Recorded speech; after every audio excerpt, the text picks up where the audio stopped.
আজ বাজার করতে গিয়ে হঠাৎ করে এরকম একটা মাশরুম দেখলাম।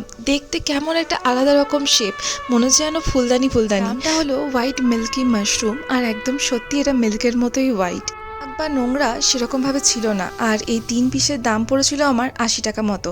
এখন আমি হালকা করে ওপরের একটু লেয়ারটাকে ছাড়িয়ে নিচ্ছি আর এখন পিস পিস করে দিচ্ছি। একদম ঝাল ঝাল করে আমি কিমা মশলা টাইপের বানাবো বলে ভেবেছি। তো সেক্ষেত্রে আমি পিসগুলো দেখো একটু ছোটো ছোটোই করে নিয়েছি। আর কিছু সবজি নিয়েছি, তার মধ্যে রয়েছে ক্যাপসিকাম, পেঁয়াজ, লঙ্কা, আদা। এবার আমি লঙ্কা রসুনটাকে মেনলি একটু কুচি করে নেবো, কারণ এটা ভাজাতে দিলে মানে তেলে প্রথমেই যদি দিয়ে দেওয়া হয় না, খুব ভালো একটা টেস্ট আসে। আর একটা বাটা বানিয়ে নিয়েছি, সেই জন্য দিয়েছিলাম আদা, লঙ্কার, রসুন।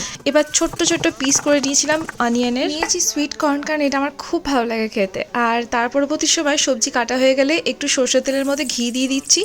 আর এরপর আমি ভাজতে দেবো প্রথমে লঙ্কা রসুন, তারপরে তোমার দিচ্ছি পেঁয়াজ। এবার নুন দিয়ে দেবো যাতে পেঁয়াজটা নরম হয়ে যায়, আর তার সাথে একটু হলুদ।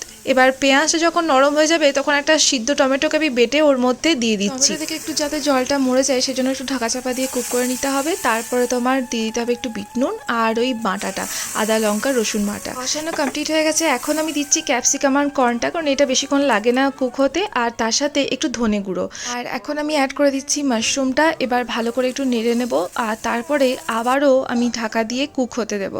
লাস্টে আমার রেডি। আর একটু চিনি দিলাম যাতে ব্যালেন্স হয়ে যায় টক আর এদিকে মিষ্টি। আর এটা আমার স্পেশাল মাটনের মশলা, যেটা আমি এখানে অ্যাড করে দিচ্ছি।